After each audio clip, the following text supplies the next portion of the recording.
Ya regresamos aquí en Dinero por Excelsior Televisión. Le invito a que me escriba en Twitter para cualquier comentario o sugerencia en @Rodpack. Y está conmigo, le agradezco mucho esta tarde que me acompaña aquí en el estudio el senador Héctor Larios, presidente de la Comisión de Comercio y Fomento Industrial del Senado de la República. Senador, bienvenido, gracias por estar aquí. No, gracias a ti, Rodrigo, gracias a tu auditorio.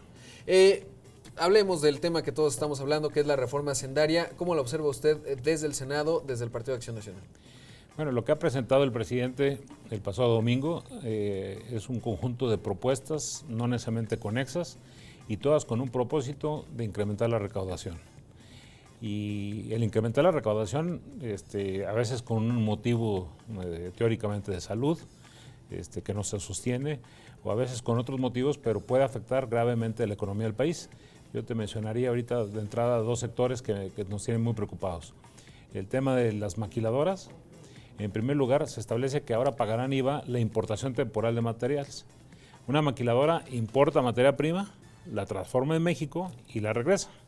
Ahora, cuando entre va a pagar IVA, proponen el 16%, la va a transformar, la va a regresar, y entonces una vez que compruebe que regrese, le va a pedir a Hacienda que le regrese dentro de 2 o 3 meses el IVA que pagó, y esto va a afectar gravemente puestos de trabajo. Pero también cambian las reglas de la maquiladora, le exigen que el 90% de su producción sea de exportación. Cuando no es de exportación, pues paga arancel y paga también el IVA correspondiente. El otro sector que me parece que va a ser muy afectado es el sector de la vivienda. No solamente porque establecen el IVA para la vivienda. ¿Cuál es el ciclo normal de una familia? Logra comprar una casa a la medida de sus posibilidades económicas y a la medida del tamaño de su familia. En la medida que tiene una mejora en sus ingresos, en esa medida lo que hace es poderse cambiar de casa. Pero no se va a cambiar de casa si no hay nadie que le compre la casa donde está viviendo ahorita. Esa casa que vive ahorita, en cualquier país, cuando la vende, no se considera un ingreso de la familia, si lo utiliza para comprar la segunda casa. Ahora lo van a considerar un ingreso de la familia y le van a cobrar impuesto, 30%, por el diferencial desde el precio de compra y el precio de venta. Y entonces va a ser más difícil que compre una segunda casa, que además va a costarle ahora con 16% de IVA.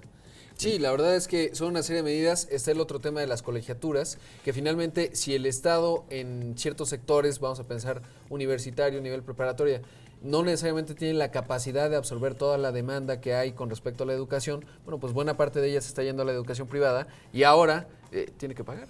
Y esas gentes pagan la educación pública con sus impuestos.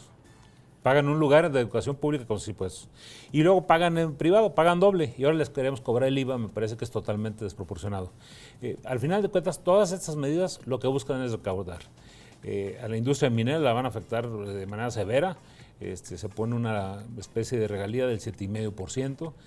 Aparte del ISR, que me parece desproporcionado de lo que se paga en cualquier parte del mundo, porque hay que sumarle los otros derechos que ya pagan, que no se eliminan. En fin, varios sectores de la economía los vieron como una posibilidad de sacarles flujo, y esa es una parte. La otra parte es que ellos se proponen captar, que no lo van a lograr, en primer lugar porque no se va a aprobar todo lo que proponen, 240,000 millones. Pero dicen, pero adicionalmente voy a pedir prestado otros 240,000. Es muy importante que la gente entienda que si pido prestado 240,000, eso lo voy a pagar con impuestos del futuro. O sea, si el esfuerzo que nos están pidiendo ahorita para obtener 240 y van a gastar otros tanto más, vamos a otro esfuerzo adicional otro año después para poder pagar lo que pedimos prestado este año. Senador, del parte del Partido de Acción Nacional, ¿qué tendría que haber ocurrido o qué es lo que ustedes empujarán tanto en la Cámara de Diputados y por supuesto en el Senado? Nosotros, como partido de oposición, vamos a hacer con responsabilidad análisis de cada uno de los cambios que proponen. Y lo vamos a aceptar o lo vamos a rechazar. No está en el papel de un partido de oposición, nunca lo ha estado, el proponer la parte fiscal. Eso digamos, no vamos a ver, porque hemos visto, digamos, ciertos posicionamientos que decían, por supuesto quedó pendiente el IVA en alimentos y medicinas. Bueno, ese es un tema que no va a estar en la propuesta del PAN, porque el PAN no va a presentar propuesta, porque no está en su papel el presentar una propuesta en materia fiscal. En materia fiscal es una responsabilidad exclusiva del gobierno. El PAN lo hizo durante 12 años, propuso esquemas fiscales, la mayor parte de ellos se aprobaron. Y hoy nosotros cada una de las propuestas las vamos a juzgar en sus méritos, porque son muchísimas, en muchísimos Sí, sectores. es muy amplio. Todas recaudatorias, y en algunos casos estaremos totalmente de acuerdo, como estamos de acuerdo, por ejemplo, en la eliminación del régimen de consolidación fiscal, que ciertamente nació con el ánimo de incentivar inversiones, pero que también hay que reconocer que se convirtió en una estrategia de elusión fiscal por parte de grupos importantes del país. Me parece que ahorita en este momento no es sostenible. Revisaremos con cuidado la eliminación de la deducibilidad inmediata. En fin, hay muchas medidas. ¿Qué otro punto hay de encuentro? Hay diferencias, yo las he percibido, con respecto a la eliminación del YETU y el IDE. Hay quien lo ve positivo y otros no tanto. En el caso... No, mira, el tema del YETU, hay que decirlo con absoluta claridad, es un acierto del gobierno, un doble acierto. ¿Por qué? ¿Por qué se creó el YETU? El YETU se creó en 2007 y se creó después de 2 intentos de cerrar los regímenes de privilegio fiscal en la agricultura, en el transporte, etcétera. El PRI se negó absolutamente a cerrarlos porque representaban mercados electorales de ellos. Y entonces aceptaron que cerrábamos la puerta no por enfrente, sino por atrás, con un impuesto de control, que es el YETU. Lo que importa del YETU no es lo que capta, porque es un impuesto que no es acreditable. No lo puedes compensar contra las pérdidas, en fin, sino que obliga a las empresas a pagar ISR. Por efecto del YETU subió el ISR. Ahora la iniciativa del presidente Peña Nieto, y ese es un acierto, en nuestra opinión, propone eliminar los regímenes especiales. Eliminando los regímenes especiales no tiene ningún sentido el YETU, que además impone una carga administrativa adicional a las empresas. Me parece que ese es un acierto. El tema del IDE, que también nace en el 2007, el impuesto de depósito en efectivo, la verdad que sigue siendo también una molestia para muchos contribuyentes que reciben sus ventas en efectivo.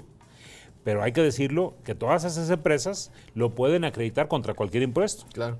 Sí, yo deposito, el banco me retiene el 2,5%, pero yo inmediatamente puedo pedir que me lo acrediten contra el IVA por pagar, en fin. Pero ese capta alrededor de un poquito más de 11,000 millones de pesos, pero esos son dinero que pagan gentes que no pagarían ningún otro impuesto. Claro, porque a veces ahí están profesionales, doctores, dentistas, etcétera, que no necesariamente nos dan... El locatario del mercado de abastos, que a veces tiene ingresos verdaderamente importantes, muchísimos negocios de la economía que se manejan en efectivo, pues depositan, bueno, reciben en efectivo, gastan en efectivo, y lo que les sobra lo depositan en el banco. Que son puras utilidades. Senador, por último, brevemente, del 100% de lo que usted ha alcanzado a ver de la reforma, que es muy extensa, de la reforma hacendaria, ¿qué porcentaje ve que pueda haber consensos? ¿10, 20? Yo no me metería en temas de porcentajes, te diría, estamos de acuerdo en la eliminación de los regímenes especiales y la consecuente eliminación del YETU. Yo tengo mis dudas de que sea sano quitar el IDE, pero es un tema muy discutible. Estamos en oposición a eliminar la diferencial de IVA en las fronteras. ¿Por qué razón? Bueno, si son mexicanos que pagan el mismo IVA, sí, son mexicanos, pero viven en un lugar donde nomás cruzando una cuadra, la electricidad vale más barata, vale la tercera parte, la gasolina vale más barata, el IVA vale más barato. Entonces es una medida que ha servido en la historia para compensar las diferencias. Senador, le agradezco muchísimo que haya estado con nosotros en esta tarde. Mantendremos los canales abiertos de comunicación porque es muy importante el diálogo y el proceso democrático que se tiene que desarrollar ante esta propuesta. Muchas gracias. No, pero doctora, gracias a ti. Ya me despido a nombre de todo el equipo de Dinero por Excelsior Televisión. Le agradezco que nos haya acompañado. Quédese porque todavía tenemos mucho más.